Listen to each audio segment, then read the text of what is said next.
Un grupo de simpatizantes de Evo Morales ingresaba, ahí está.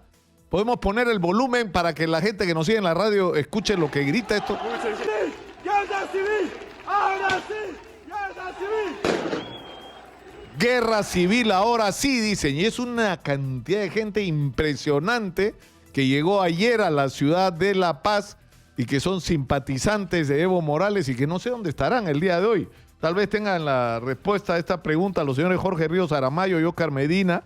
Ellos son integrantes del colectivo Bolivianos Unidos en Perú. Bienvenidos, muy buenos días. Buenos días. Muy buenos días, Nicolás, gracias. O sea, estamos claros en que Evo Morales se fue asilado político y que la situación sigue siendo muy tensa en Sí. Bolivia en este momento. Claro, todavía sigue tensa porque hay una incertidumbre grande. Si bien él ha presentado su renuncia, todavía tenemos que están manipulando los del MAS porque ellos tienen mayoría en el Parlamento. Ellos tienen prácticamente que los 2/3 del Congreso, ¿no? Aproximadamente. Sí, Prácticamente. Prácticamente sí. Entonces, para que se haga efectiva la renuncia de Morales, el Congreso tiene que aceptarla. Entonces, estamos en la manipulación que si no se reúne el quórum, 50+1 de participantes, no se va a poder tomar todavía la decisión de aceptar la renuncia. Entonces, todavía existe una manipulación por parte Ahora, del ellos MAS. están, lo que están diciendo, porque, digamos, Evo Morales renuncia a la presidencia de la República, ¿no es cierto? Lo hace en cadena nacional, acompañado de su vicepresidente, ¿no es cierto? Y de su vicepresidente, que también renuncia, dicho sea de paso, pero simultáneamente él habla de un golpe de Estado. Correcto, ¿No? correcto, Nicolás. Un poco aclarar esto, ¿no? O sea, él se ayuda hacia un golpe de Estado, pero esto es totalmente incorrecto. Yo quiero mencionar 5 puntos importantes que hacen notar que no es un golpe de Estado. Primero, que Evo Morales ignoró la Constitución desde un principio. Segundo, no podía presentarse a estos comicios. No estaba correcto. Ignoró un referéndum del 2016, donde ya Bolivia, junto a un voto, dijo que no quería que se vuelva a presentar a elecciones. Quiso perpetuarse en el poder de manera como un dictador, ¿no? Y él tenía proyectado estar 50 años en el poder. Entonces no había manera de permitir eso. Y bueno, el pueblo boliviano, junto a los comités cívicos de los 9 departamentos, de manera pacífica, levantó un paro indefinido, que ya son más de 22 días en paro, ¿no? Buscando la lucha justa, la democracia. Claro, ahora, hay una, es increíble, pero la fuente, ¿no? Pero Luciana Salazar, que es una modelo, actriz conocida, ¿no es cierto?, en Argentina, ha escrito en el Twitter lo siguiente: se puede estar a favor o en contra de Evo Morales, pero que un presidente renuncie en pleno 2019, después de que los militares reclaman su salida, se llama golpe de Estado y siempre debe ser condenado. Los procesos electorales deben resolverse en las urnas y no con las Fuerzas Armadas. Claro, pero O sea, es increíble que Luciana Salazar, digamos, le esté dando argumentos a Evo Morales, porque es verdad, los militares le pidieron La renuncia. la renuncia, ¿no? Renuncie, presidente. Pero esa es la desinformación que ha creado cabalmente Evo Morales y Linera, argumentando al mundo que se ha cometido un golpe de Estado. Pero hay que tomar en claro qué significa golpe de Estado.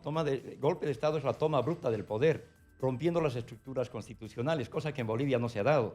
En Bolivia Correcto. se han dado unas elecciones y claramente ha habido un fraude mayúsculo, porque hasta el último conteo real, el 83% de los votos, había una diferencia de menos del 10% entre Evo Morales y el siguiente candidato, Mesa. Carlos Mesa, sí. Después, ¿qué hizo el gobierno? Quitaron el internet por 24 horas. 24 horas y luego aparece milagrosamente que la diferencia no era del 10%. Claro, eso, digamos, por lo que entiendo, por fuentes de la propia OEA, lo que me han dicho es que lo que han hecho es una auditoría, digamos, de un nivel muy básico para determinar si, proyectando las tendencias de lo que han podido examinar, se podía llegar a ese resultado. La conclusión ha sido que no. Ahora, falta un estudio más exhaustivo. Correcto. Para determinar exactamente qué nivel de manipulación puede haber habido, pero lo que ya estaba claro para la OEA es que Evo Morales no había ganado en primera vuelta, eso estaba claro. Correcto. Entonces, esto lleva a dos conclusiones: que si había habido algún tipo de distorsión, esto a lo que obligaba no era convocar a una segunda vuelta, sino a nuevas elecciones. Claro, ¿no es que cierto? se debería anular totalmente, porque si hay manipulación en las elecciones, supuestamente en la primera vuelta se elige también a diputados y senadores. ¿Qué ocurre? En la segunda vuelta solamente se dirime quién es el presidente. Entonces, si todo va viciado... Claro, tienes que anular todo el proceso. Todo, ¿no? Ahora, sí, me dicen que tenemos las declaraciones que salieron desde ayer en la noche del canciller Marcelo Ebrard, del canciller mexicano. Correcto. Hoy ha declarado nuevamente, porque ayer fue el que anunció el asilo, no fue el presidente Andrés Manuel López Obrador. A ver, vamos a escucharlo, está hablando en este momento sobre el asilo de Evo Morales. Adelante, por favor. Como ya ustedes tienen la información, el día de ayer recibimos la comunicación por parte de Evo Morales de aceptar el ofrecimiento de asilo que México ofreció. A raíz de ello, se instruyó por parte del señor presidente que se trasladara una aeronave de nuestra Fuerza Aérea para pasar literalmente a Bolivia por Evo Morales. Bueno, serían muchos los detalles, pero me voy a referir a los puntos principales. Ha sido como un periplo por diferentes espacios y decisiones políticas. En primer lugar, la ruta que se eligió fue a través de Lima, Perú. Se pidió autorización al gobierno de ese país, se nos otorgó. La aeronave bajó en Lima, Perú, como primer punto de contacto. Ahí tuvo que esperar porque para poder conseguir las autorizaciones en Bolivia correspondientes, pues ya se imaginarán ustedes el problema, en virtud de que están en medio de un proceso político muy complejo y entonces no está claro quién decide qué. Al final del día se otorgó el permiso por las autoridades competentes en Bolivia y se le dio instrucción a la aeronave que viajara. Despegaron de Lima y cuando llegaron al espacio aéreo de Bolivia les dijeron que no, que ese permiso ya no era el válido. Oiga, pero ya estoy aquí en vuelo. Sí, pero no pueden pasar al espacio aéreo. Entonces hubo que retornar a Lima. Ahí en Lima, esperar varias horas para poder conseguir la autorización que finalmente, con la valiosa intervención de nuestra embajadora, del subsecretario de América Latina y del de la Voz, finalmente el comando de la Fuerza Aérea fue el que otorgó el permiso para que pudiéramos ir. Lo cual también dice quién tiene el poder ahorita en Bolivia. Entonces, pasó la aeronave, llegó al aeropuerto donde estaba esperándonos Evo Morales y la ruta que teníamos prevista para retornar pues era la misma, regresar por Lima, después sale a aguas internacionales y de ahí hasta México.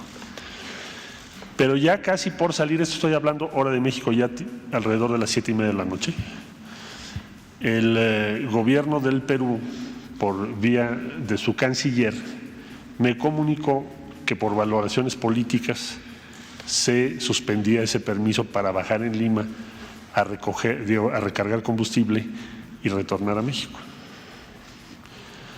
Entonces, eso fue muy difícil, muy tenso, porque en el aeropuerto donde estaba Evo Morales en ese momento, pues ya había una situación difícil por dos razones. Primero, porque los seguidores o simpatizantes de él estaban en torno al aeropuerto y al interior del aeropuerto había elementos de las Fuerzas Armadas de Bolivia. Entonces fueron un periodo de los de mayor tensión para nosotros. Finalmente hubo que conseguir una ruta, un plan B, pero en lo que conseguíamos ese plan B se pudo haber dado una situación muy difícil en el propio aeropuerto, ya estando Evo Morales a bordo de la aeronave de la Fuerza Aérea de México. Fue el peor momento, por supuesto. Hablamos con Paraguay. Yo establecí contacto con el canciller que amablemente me atendió Nos ayudó mucho el presidente electo de Argentina, le agradezco profundamente su apoyo y su gentileza, porque él habló con el presidente de Paraguay también, por su lado. Y el canciller me dijo, no tenemos inconveniente en que vengan ustedes a la Asunción, vuele el avión a la Asunción y aquí recargue combustible y permanezcan las horas que sean necesarias en lo que ustedes hacen su trámite de autorización de espacio aéreo, porque entendemos la circunstancia en la que está, puede convertirse en una tragedia lo que está pasando. Entonces, amablemente, y le agradecemos mucho al gobierno del Paraguay, entonces nos concedieron esta autorización, pero ya se imaginarán ustedes que cada autorización requiere hablarle a alguien en la dirección correspondiente, mandarle los datos, sacar el permiso, llámeme ahorita en un momentito, y eso es normal en todos los países. Entonces, eso prolongó todavía más. El general que viene a cargo de la aeronave es un agente excepcional. Estamos muy agradecidos con la Fuerza Aérea de México, siempre su profesionalismo impresionante, una sangre fría, fuera de serie, y también habilidad para poder dialogar con la contraparte en ese momento tan complicado, ¿no? Volvió a intervenir la embajadora y finalmente logró que de nuevo la Fuerza Aérea de Bolivia nos permitiera salir, porque ya no nos iban a permitir salir.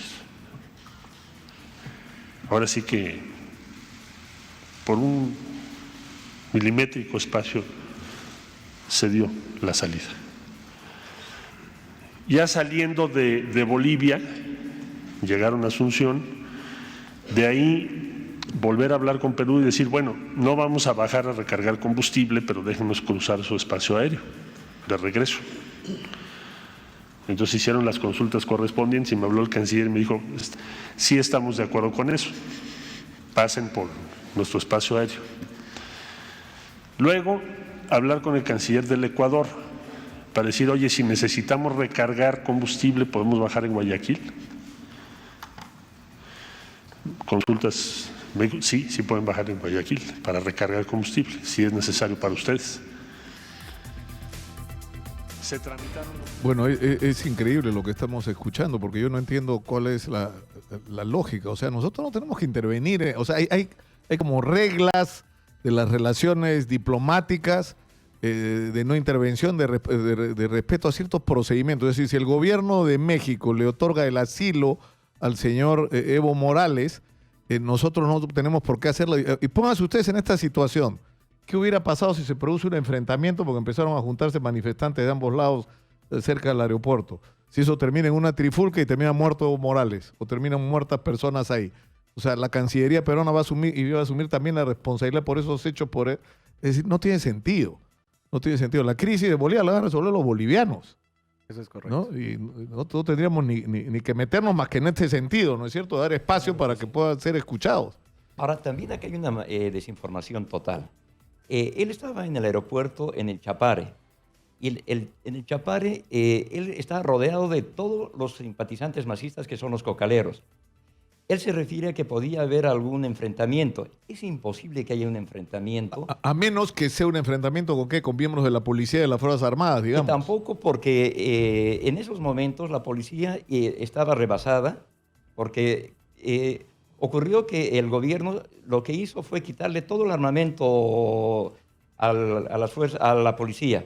Y se quedaron solamente con gases lacrimógenos y nada más. Ahora, la pregunta que nos hacemos todos es ¿en qué va a terminar esto? O sea, ¿qué va a hacer? ¿Va a haber nuevas elecciones? ¿No es cierto? O sea, en este momento está reunida ya la Asamblea, no sabemos si logró el quórum, porque requería un quórum de... Citaron a las 11 de la mañana el quórum. A ver, tenemos que la reunión de la Asamblea. A ver, esperemos que va... O sea, dentro de 10 minutos debe, por la diferencia horaria, ¿no es cierto? Correcto, Nicolás. Y bueno, ahí también acatar que Tuto Quiroga, en base a distintas leyes, logró identificar algunas leyes que permiten que la señora Yanine Áñez asuma la presidencia, ¿no? Entonces estamos yendo por ese camino, que haya definido una presidenta interina por un tiempo temporal y que convoque elecciones inmediatas, ¿no? Y bueno, ahora, la pregunta es si en esas elecciones podría participar Evo Morales o no. ¿Se va a repetir otra vez la discusión? Porque aparentemente tiene la pretensión de volver a ser candidato, ¿no? Claro, y todavía él tendría derecho de participar porque está inscrito.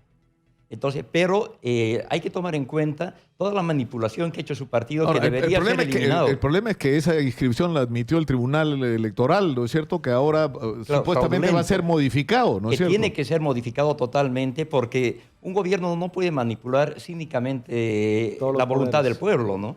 Ahora, ¿quién ha ganado al final de esta crisis? Evo Morales está en rumbo a México en medio de toda esta situación tan compleja.